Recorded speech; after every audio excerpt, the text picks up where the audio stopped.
বাচ্চা চেঞ্জ নিয়ে জটিলতা। আমডাঙ্গার শফিকুল শেখের সদ্যজাত মেয়েকে দেগঙ্গার অন্য একটি পরিবারের হাতে তুলে দেয় অসুস্থতার জন্য কলকাতায় নিয়ে যেতে। তারা কলকাতায় নিয়ে গেলে সদ্যজাত মেয়ের মৃত্যু হয়। তারা বাড়ি নিয়ে এসে দেখতে পারে ওই সদ্যজাত মেয়ে। তখন হাসপাতালে যোগাযোগ করলে হাসপাতাল থেকে বলা হয় আপনাদের বাচ্চা চেঞ্জ হয়ে গেছে। এখানে কি দুর্নীতি বা এই ধরনের ঘটনা এর আগেও হয়েছে, হ্যাঁ হয়েছে। এর আগে হয়েছে, একটা অ্যাক্সিডেন্ট হলো, একটা ছেলেকে ভর্তি করা হয়েছিল, তার চোখ নিয়ে বলেছিল যে এই ব্যাপার, তার চোখ নেই।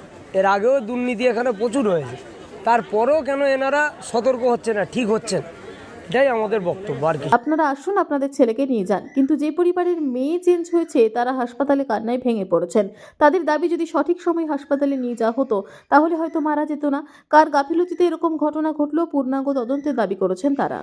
এবার ওদেরকে বলে দুজনকে ডেকে বলছে যে ওদের ছেলে আর তোমারটা মেয়ে, ওদেরকে দিয়ে দিয়েছিলাম, তোমার মেয়ে মারা গেছে। দিয়ে আমাকে বোঝাচ্ছে আমি একা দিলাম চুপচাপ। সকাল পর্যন্ত কি আপনার ওই ছেলে বাচ্চাটা আপনার বউয়ের কাছে ছিল? আমার বাড়ির লোক এখানে নেই, বাড়ির লোক নার্সিংহোমে, আরও অবস্থা খারাপ। আপনি যে বাচ্চাটাকে দিলেন, হ্যাঁ, সে বাচ্চাটা কোথায়? বাচ্চাটা এখানে ছিল, এখান থেকে এরা ট্রান্সফার করে দিয়েছিল, আইসি রুমে ছিল।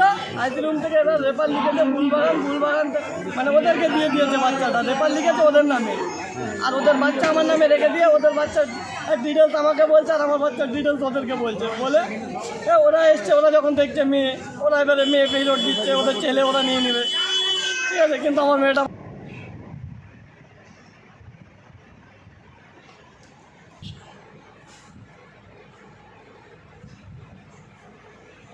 শেখ রতনের রিপোর্ট, পিবি নিউজ।